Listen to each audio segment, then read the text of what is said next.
Why would a state shut down every single school just to avoid sharing a classroom? Then casually declare milk its official drink like it has zero history to answer for. Welcome to 71 Dumbest Things About Virginia, where we roast 400 years of spectacular bad decisions, from building a settlement in a swamp and acting shocked when everyone died, to giving America 8 presidents and its most dangerous traitor simultaneously. Hit subscribe because Virginia has never been this accountable in its entire 400 years. 1. Virginia declared war on itself, and no other state in American history has ever pulled off something this magnificently self-destructive. Right in the middle of the Civil War, the western counties looked at Richmond and basically said, "We want nothing to do with you people," then seceded from Virginia entirely to become West Virginia in 1863. The rest of the country was fighting one war, while Virginia was somehow managing two simultaneously, one against the Union and one against itself. 2. In 1619, Virginia somehow invented American democracy and American slavery in the exact same year, which is the kind of historical multitasking nobody should be proud of.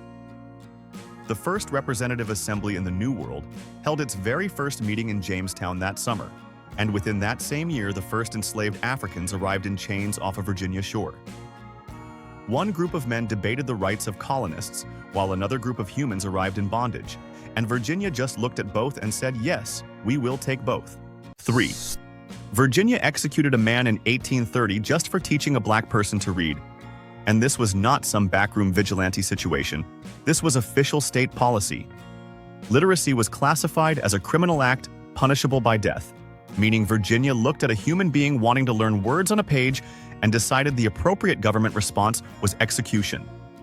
A man stood in a courtroom, was found guilty of sharing the alphabet with another person, and the state of Virginia sentenced him to die for it. 4. Jamestown settlers resorted to cannibalism in 1609. And this is not folklore. Archaeologists physically proved it. Scientists found butcher marks on the skull of a 14-year-old girl, the exact same marks left when preparing an animal for consumption. England sent these people to build a glorious new civilization in the New World, and they ended up eating each other to survive one single winter. No promotional pamphlet from the Virginia Company ever mentioned this part of the colonial experience to potential settlers back in London. 5. Virginia shut down every single one of its public schools in 1958, rather than allow black and white children to sit in the same classroom. And Prince Edward County took this to a level that is genuinely difficult to believe. That county had absolutely zero public schools operating for 5 consecutive years. Children simply had no school to attend. Virginia looked at the choice between integration and education and decided that neither was preferable to the alternative of treating all children equally inside a building. 6. Pocahontas was approximately 10 to 11 years old when John Smith arrived in Virginia, and Hollywood looked at that historical reality and decided what this story really needed was a romance. Disney gave her flowing hair, a dramatic cliff, a love song, and a grown adult English soldier as her leading man. The actual story involved a child navigating an extraordinarily complicated collision between 2 entirely different civilizations. But America collectively watched that movie, sang along to the soundtrack, and asked absolutely zero follow-up questions about the age situation. 7. Virginia planters sat on some of the most fertile farmland in all of North America and still managed to import their food directly from England like they were ordering delivery. They refused to grow anything practical because tobacco made more money, so they shipped crops across the Atlantic and paid to have bread shipped back.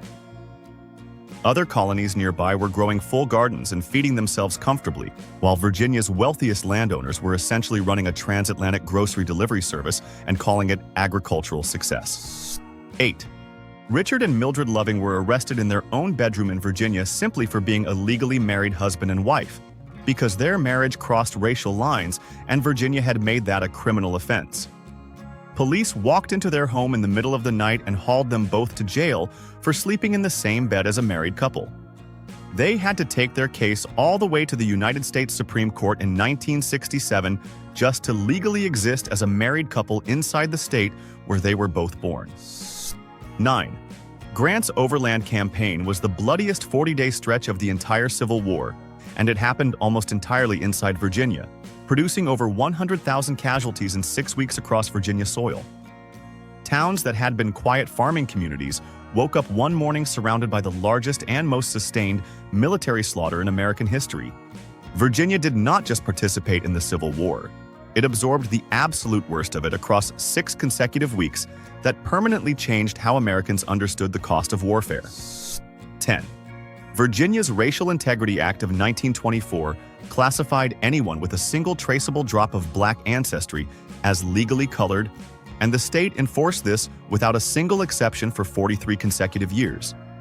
Virginia assigned government officials whose entire job was genealogy surveillance, tracking family trees to find any ancestor that could be used to reclassify a living person's legal race. The state was so committed to this system that it built an entire bureaucratic apparatus dedicated to monitoring the bloodlines of its own citizens on a permanent, ongoing basis. 11. Virginia sterilized over 8,000 of its own citizens against their will under eugenics laws, and the Supreme Court actually approved it in 1927. The first major victim was Carrie Buck, a poor white woman from Charlottesville, not a criminal, not dangerous, just someone Virginia decided should not reproduce. 9 Supreme Court justices read Virginia's argument, looked at Carrie Buck's case, and agreed that the state had every right to make that decision for her permanently. 12. Jamestown was built on a peninsula with absolutely no drinkable fresh water, and the colonists chose this location completely on purpose. They picked it for military defense, feeling very clever about being surrounded by water on 3 sides.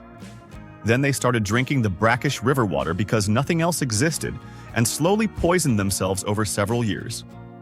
England sent its finest settlers to build a new civilization, and those settlers spent their first decade quietly destroying their own health, one contaminated sip at a time. 13. Nathaniel Bacon burned Virginia's own colonial capital, Jamestown, completely to the ground in 1676 and forced the entire colonial government to literally flee into the surrounding woods. This was not a foreign enemy attacking Virginia. This was a Virginia colonist destroying Virginia's own capital because he was angry at Virginia's own governor. The man essentially threw the biggest political tantrum in colonial American history, set the government on fire, and watched elected officials sprint into the forest in complete panic. 14. Virginia made it a criminal offense to verbally criticize the governor in 1619, and the truly spectacular part is the timing. The exact same founding document that created the New World's very first representative legislature also immediately made criticizing that legislature illegal. Virginia invented American democracy and censorship in the same paragraph of the same document on the same day. The founding fathers of American self-governance looked at freedom of speech and decided that particular freedom could wait for another session. 15. George Washington was not killed by his enemies or old age. He was killed by his own doctors, and the method was almost impressively bad.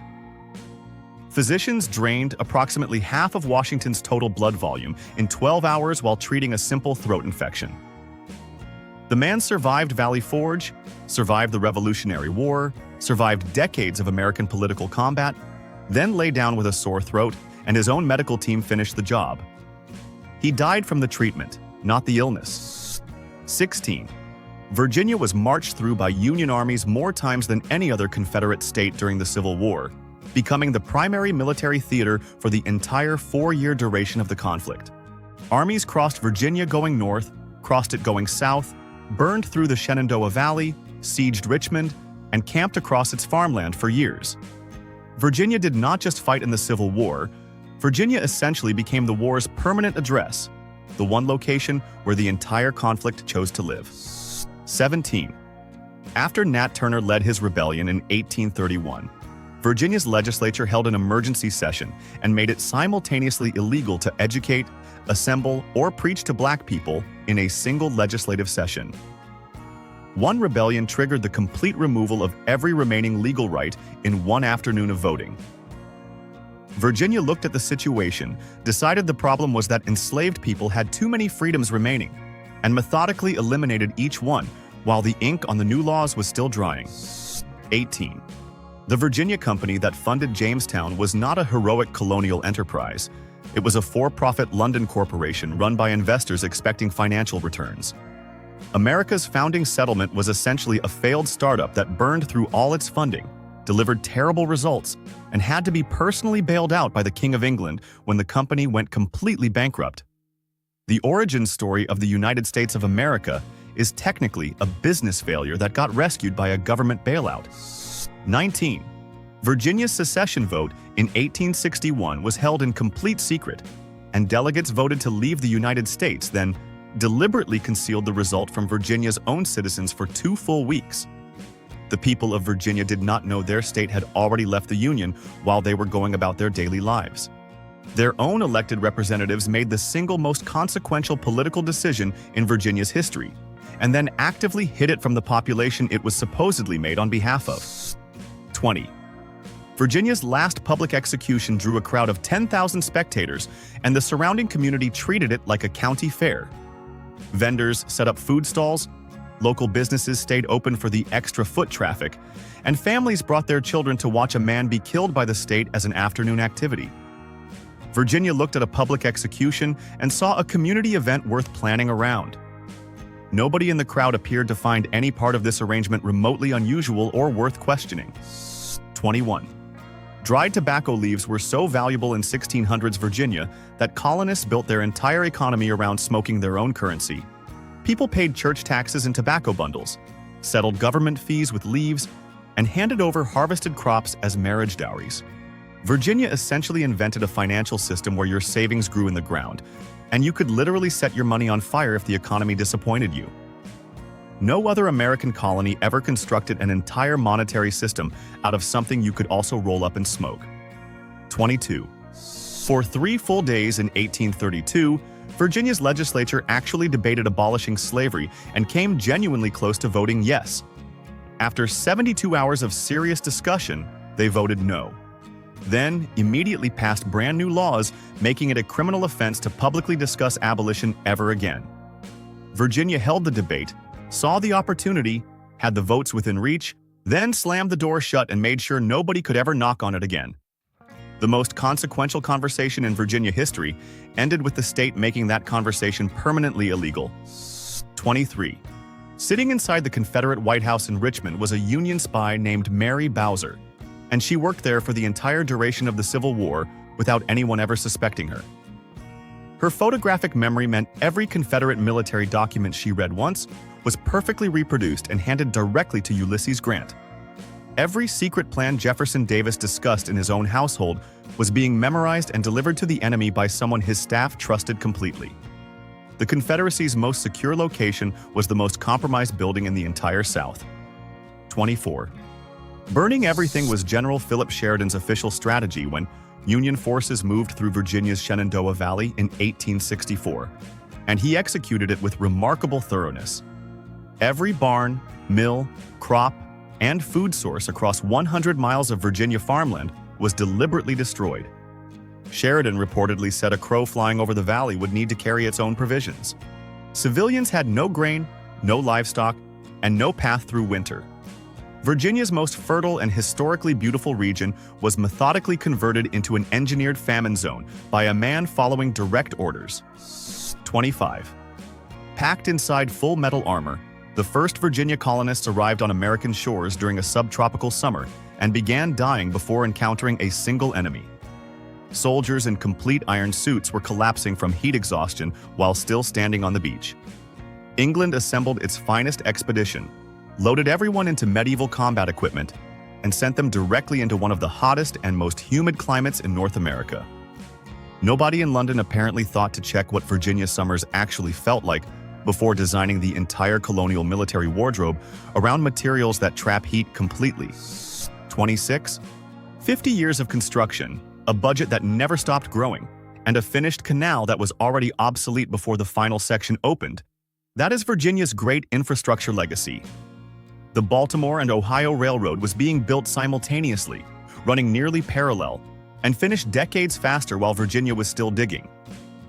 The Erie Canal competitor that Virginia promised its citizens turned into a monument to catastrophically bad timing and financial mismanagement. Virginia committed half a century to a project and arrived at irrelevance right on schedule with impressive consistency. 27. Suggested by a second-grade classroom and approved by the full Virginia General Assembly, the state fossil of Virginia is a scallop. In 1993, a group of 7-year-olds petitioned the legislature to honor a small shellfish, and every elected adult in that building said yes without apparent hesitation. Virginia had genuine prehistoric shark teeth, massive ancient marine reptiles, and dramatic dinosaur remains available from its own soil. The state reviewed all available prehistoric options and ultimately went with whatever the youngest people in the room recommended during what was apparently a very slow legislative session. 28. Worthless Confederate paper currency was being used as toilet paper and campfire fuel by Virginia soldiers in 1864, which is a remarkably honest review of Confederate economic policy. The Confederate Treasury responded to complete currency collapse by printing more money, accelerating the disaster at an impressive pace. Soldiers were literally warming themselves with their own paychecks while Richmond officials printed fresh bills and described the situation as a functioning monetary system. At least the fire provided genuine warmth, which was more practical value than the currency itself was delivering to anyone involved. 29. Hidden inside the Great Dismal Swamp on Virginia's border were entire self-sufficient communities of escaped enslaved people that survived undiscovered for nearly 200 years. People built villages, raised children, grew food, and created complete functioning societies inside a swamp Virginia's government consistently chose not to search properly. Generation after generation lived entire lives within Virginia's own borders, while the state looked for them everywhere except their actual location. The communities existed for 2 centuries. Virginia never officially acknowledged them, and the swamp kept every single secret without any assistance from anyone. 30. 4 years before national prohibition even started, Virginia voluntarily banned all alcohol sales in 1916, and then spent the following decade acting confused about everything that happened next. Tax revenues collapsed instantly because the state had been collecting enormous money from legal alcohol it just eliminated. Black market crime spread across Virginia while officials held serious meetings to discuss why people were purchasing illegal liquor from criminals. Virginia created its own version of prohibition, received every identical consequence that national prohibition later produced, and responded to each predictable outcome with what appeared to be genuine surprise. 31. Plantation estates worth millions of dollars in 1860 were being auctioned off for unpaid back taxes by 1870, and Virginia's entire aristocratic class watched their generational wealth evaporate inside a single decade. Families who had controlled Virginia's economy, politics, and society for over 2 centuries lost everything within 10 years of the Civil War ending. The mansions stayed standing, but the money, the power, and the influence disappeared so completely that the collapse still ranks among the most dramatic economic reversals in American state history. 32. Tickling women was literally illegal in Virginia under a 19th century statute, and the most remarkable part is that nobody recorded why. Legal historians have searched through every available legislative document trying to find the original reasoning behind this law and found absolutely nothing explaining it. Some Virginia legislators stood up in a government chamber, proposed making the tickling of women a criminal offense, convinced enough colleagues to vote yes, and apparently never explained his thinking to anyone. The law existed, was enforced, and its entire origin story remains completely and permanently unknown. 33. Built directly on land that was Confederate Virginia during the Civil War, the Pentagon now serves as headquarters of the entire United States military. The ground beneath America's most powerful military building once housed Confederate forces actively fighting against the United States government. Virginia seceded, fought a 4-year war against the Union, lost completely, and roughly 80 years later the federal government built its most important military installation on the exact same soil. The United States essentially constructed its national defense headquarters on top of its former enemy's front yard. 34. When Virginia held its legally binding secession referendum in May 1861, the western counties voted against leaving the Union so overwhelmingly that West Virginia's eventual creation was mathematically guaranteed from that single afternoon of voting. The numbers were not close, not ambiguous, and not open to interpretation. Western Virginians looked at the secession question, looked at Richmond's leadership, and voted no with such force that they essentially filed for divorce from their own state on the same ballot. Virginia's referendum accidentally voted part of Virginia out of existence. 35. 8 United States presidents came from Virginia, more than any other state in American history, which sounds like an extraordinary legacy until you remember Virginia also produced Robert E. Lee. Abraham Lincoln personally offered Lee command of the entire Union Army, meaning Lee had the opportunity to lead the side that was defending the United States. Lee considered the offer, chose instead to fight against his own country, and Virginia has been navigating that particular piece of its presidential legacy ever since with varying degrees of historical comfort and discomfort. 36. Over 600 enslaved people were owned by Thomas Jefferson across his lifetime, making him one of the largest enslavers in Virginia history. The man who wrote that all men are created equal freed fewer than 10 people during his actual living years, and freed the remainder only in his will after he could no longer personally profit from their labor. Jefferson carried the contradiction between his written words and his daily reality for his entire adult life, and resolved it only at the precise moment it cost him absolutely nothing. 37. Dying from a sore throat should not be possible for a man who survived Valley Forge and the entire Revolutionary War, yet William Henry Harrison managed it spectacularly. The Virginia-born president delivered the longest inaugural address in American history during freezing rain without wearing a coat, apparently determined to demonstrate his physical toughness to the nation. He developed pneumonia almost immediately, and his own doctors finished the job by administering treatments so aggressive they would be classified as assault by modern medical standards. He lasted exactly 31 days in office. 38. Teaching evolution in Virginia public schools was outlawed during the 1920s, while the University of Virginia, founded personally by Thomas Jefferson, was simultaneously considered one of America's most respected scientific institutions. The state banned the teaching of how species develop and change at the exact same historical moment its own flagship university was producing serious scientific research. Virginia managed to maintain a world-class research institution, and a legally enforced rejection of basic science inside the same state borders without apparently noticing the contradiction required any kind of official explanation. 39. British naval forces blockaded Virginia's Norfolk Harbor so completely during the War of 1812 that local fishing families needed written British naval permission to access waters their ancestors had fished freely for generations. American citizens living in an American state required enemy government documents to do their jobs on their own coastline. Virginia fishermen woke up every morning, looked at the harbor their families had worked for decades, and had to produce British paperwork before a foreign navy would allow them to row their own boats into their own water. 40. Exactly 370 years passed between the first enslaved Africans arriving on Virginia soil in 1619 and Doug Wilder becoming Virginia's first elected black governor in 1989. 370 years of Virginia history, 370 years of elections, 370 years of governors, and then finally in 1989 the gap closed.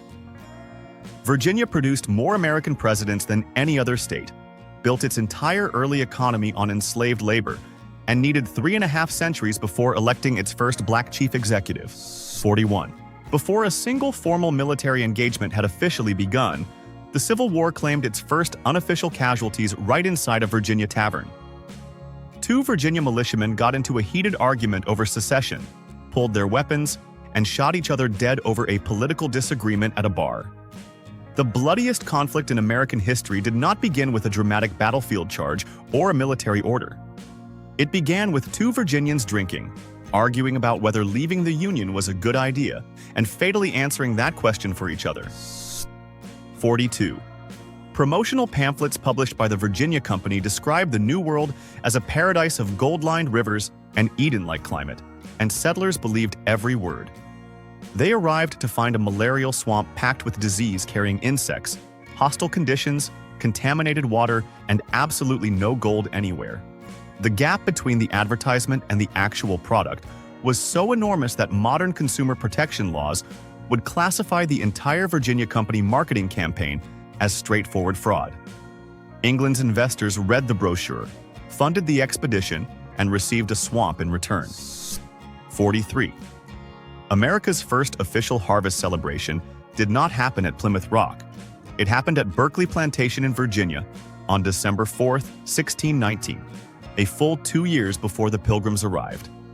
The settlers at Berkeley held a formal Thanksgiving, gave thanks, documented the occasion, and established what historians consider the genuine first American harvest celebration.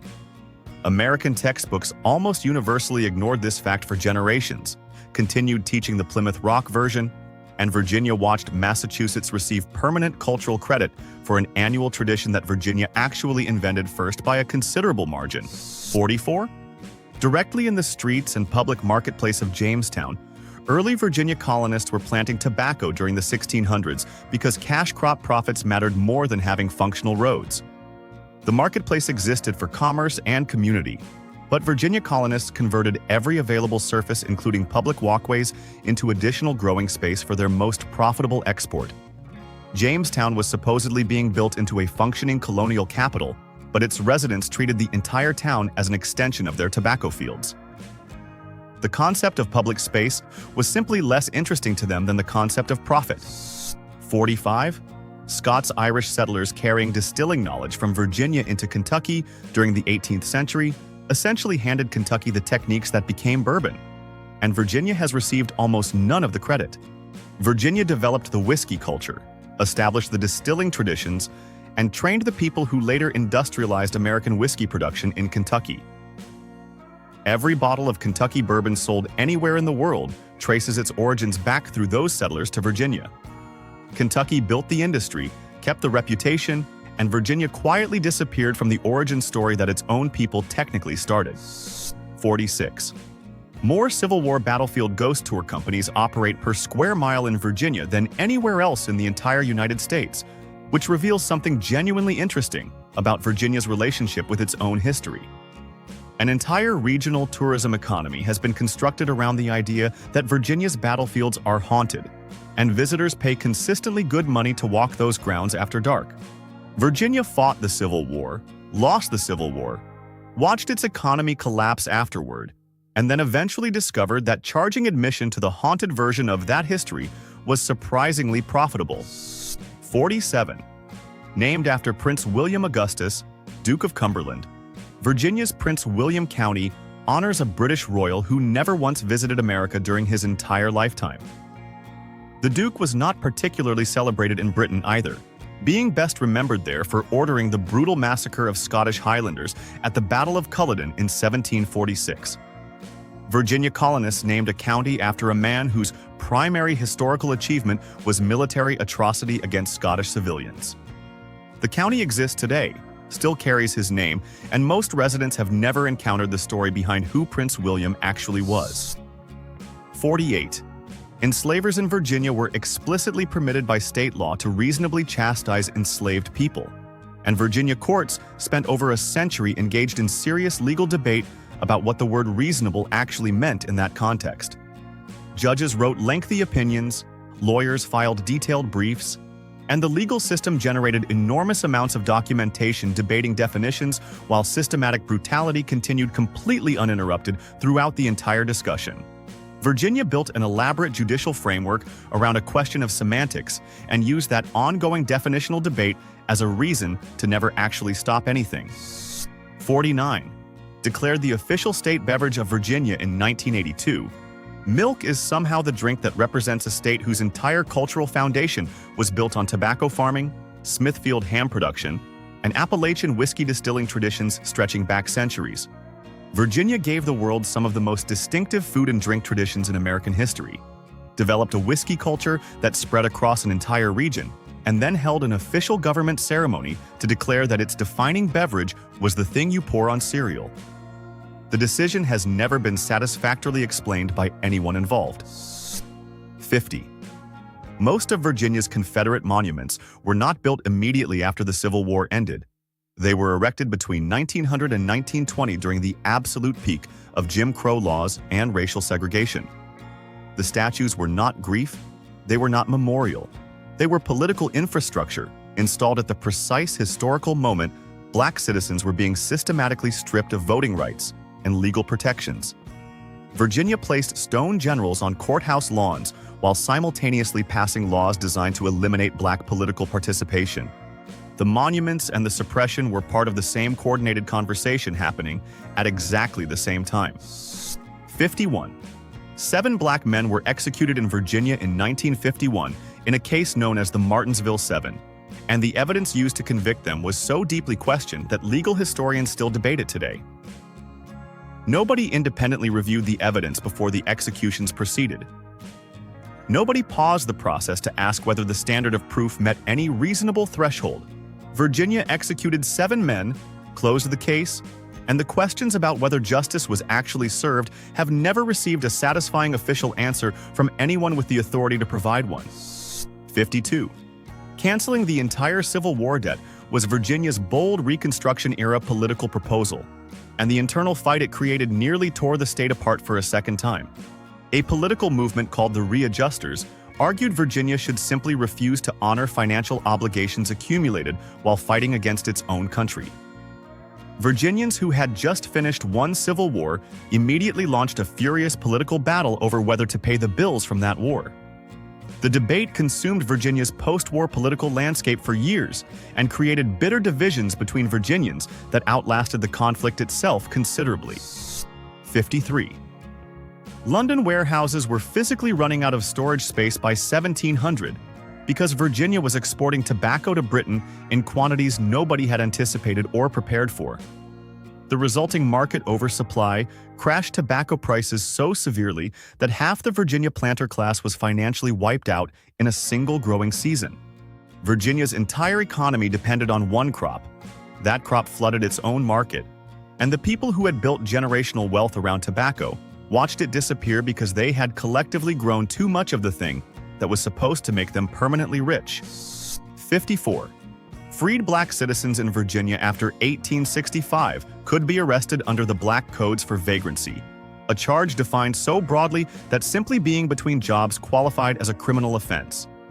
Authorities would arrest freedmen on this charge and immediately lease their labor to farms as unpaid workers, recreating the economic conditions of slavery through legal paperwork rather than legal ownership. Virginia abolished slavery under federal pressure, then spent the following years methodically rebuilding its essential economic structure using criminal law instead of property law, achieving nearly identical results through an entirely different official mechanism. 55. Borrowing money against land and enslaved people their own children would inherit was standard financial practice among Virginia planter families, creating debt obligations that legally bound generations who never agreed to them. Children inherited plantations already mortgaged, enslaved people already pledged as collateral, and financial arrangements made by parents and grandparents they could not renegotiate or escape. Virginia's aristocratic class built a multi-generational debt structure so elaborate and so thoroughly entangled that the Civil War did not just end slavery. It simultaneously collapsed an entire financial system that 3 generations of families had been living inside without fully understanding its fragility. 56. Rendered completely obsolete before it ever fully opened, Virginia's Chesapeake and Ohio Canal was supposed to be the state's great 19th century infrastructure achievement. The Baltimore and Ohio Railroad was constructed simultaneously, ran nearly parallel to the canal's entire route, moved faster, cost less to operate, and finished years ahead of schedule while Virginia was still digging. Virginia committed enormous resources to a waterway at the precise historical moment that waterways were becoming irrelevant transportation technology. The canal was not just a failed project, it was a monument to choosing the wrong technology with absolute maximum financial commitment. 57. Wearing blackface in his 1984 medical school yearbook photo was something Virginia's governor publicly admitted, then denied within 24 hours, creating one of the most spectacular political reversals in modern Virginia history. The admission came. The denial followed almost immediately, and then nothing happened. No resignation, no removal, no consequence of any measurable kind. The governor completed his full term through January 2022, while Virginia watched and wondered what accountability was supposed to look like in practice. The entire episode demonstrated that Virginia's political system could absorb almost anything if the person involved simply waited long enough. 58. Free black Virginians before the Civil War were legally required to carry freedom papers at all times proving they were not enslaved, and the consequences of being caught without documentation were immediate and catastrophic. Any free black person found without papers could be seized and re-enslaved on the spot by any white citizen claiming authority to do so. Virginia created a legal system where freedom was a document you carried rather than a condition you possessed, meaning your liberty existed only as long as the paper in your pocket survived every single interaction. 59. Moving the colonial capital from Jamestown to Williamsburg in 1699 was Virginia's official acknowledgement that Jamestown had become too diseased, too flood-prone, and too structurally compromised to function as a governing location any longer. The settlement England had invested enormous resources building over nearly a century had deteriorated so completely that the people running Virginia's government simply could not operate there effectively anymore. Virginia's founding city, the place where American colonial history began, was essentially condemned and abandoned because decades of poor planning, contaminated water, and persistent flooding had made it genuinely uninhabitable for serious administrative purposes. 60. Poll taxes and literacy tests written directly into Virginia's post-Reconstruction Constitution of 1902 were specifically designed to eliminate black voters, and they worked with devastating efficiency. Black voter registration in Virginia dropped by over 90% within 3 years of that constitution taking effect. Virginia did not hide the intention behind these measures, did not dress them in neutral language, and did not pretend they served any purpose other than the one they actually served. The state looked at black political participation, decided it was a problem requiring a constitutional solution, and wrote that solution with considerable precision. 61. Scottish by birth and never once an American citizen, John Paul Jones is celebrated as the founder of the United States Navy, largely because he sailed out of a Virginia port once during the Revolution. Virginia claimed him as a hometown hero based on essentially one nautical departure from one Virginia harbor. The man was born in Scotland, lived most of his life outside America, died in Paris, and Virginia somehow constructed an entire heroic legacy around the historical equivalent of a layover at a Virginia dock. 62. Debating whether to relocate the entire state capital to a more central location occupied Virginia's legislature in 1779, and after considerable discussion, they settled on Richmond as their answer. Richmond became the capital. Virginia moved its government there, and 86 years later, Union forces captured it, occupied it, and burned significant portions of it to the ground. Virginia spent weeks in legislative debate selecting the perfect location for its capital, and chose a city that its enemies would eventually march into, take complete control of, and set on fire during the most consequential war in American history. 63. Seceding from the Union in 1861 cost Virginia its two most strategically critical military assets within weeks of the decision taking effect. The federal arsenal at Harper's Ferry and the Gosport Naval Shipyard were both seized or destroyed almost immediately after Virginia left the Union. Virginia voted to fight a war against the United States and lost its primary weapons storage facility and its most important naval installation before the fighting had properly started. The Confederacy's most militarily significant state opened the conflict by immediately surrendering the two assets it needed most to have any realistic chance of winning. 64. Wealthiest and most populous of all American colonies in 1750, Virginia ranked among the poorest states in the entire nation by 1880, representing one of the most complete economic collapses in American history. The state that once dominated colonial America in population, agricultural output, political influence, and financial power spent 130 years dismantling every advantage it had accumulated. Virginia started the American story in undisputed first place, made a long and remarkably consistent series of catastrophic decisions across 13 decades, and arrived at near economic ruin without any single moment that fully explains the entire trajectory. 65. Richmond, Virginia shaped Edgar Allan Poe during his most formative years, and Virginia celebrated him as a beloved cultural icon at precisely one point in his life, which was after he died broke and was found unconscious in a Baltimore gutter. While Poe was alive and writing some of the most influential literature in American history, Virginia showed minimal institutional interest in claiming him. The moment he died in poverty and mysterious circumstances, Virginia discovered enormous pride in his legacy and began attaching his name to buildings, schools, and tourism campaigns with considerable enthusiasm. 66. Children born to enslaved mothers in Virginia were classified as enslaved from birth, regardless of their father's legal status under a 1662 colonial law that deliberately reversed centuries of English common law tradition. English law had previously followed the father's status to determine a child's legal standing. Virginia flipped that principle entirely, ensuring that any child born to an enslaved woman was automatically enslaved regardless of any other circumstance. The law did not happen accidentally or emerge from legal confusion. It was a deliberate legislative decision that manufactured generations of enslaved people through a single paragraph of colonial statute. 67. Arriving in Virginia in 1619 with an ambiguous indentured status rather than as legal slaves, the first Africans in colonial America occupied a complicated legal position that Virginia spent the next 40 years systematically eliminating. Lawmakers passed laws, closed loopholes, redefined legal categories, and constructed an increasingly rigid framework until permanent hereditary slavery was fully and completely codified by 1705. Virginia did not inherit slavery as a finished system.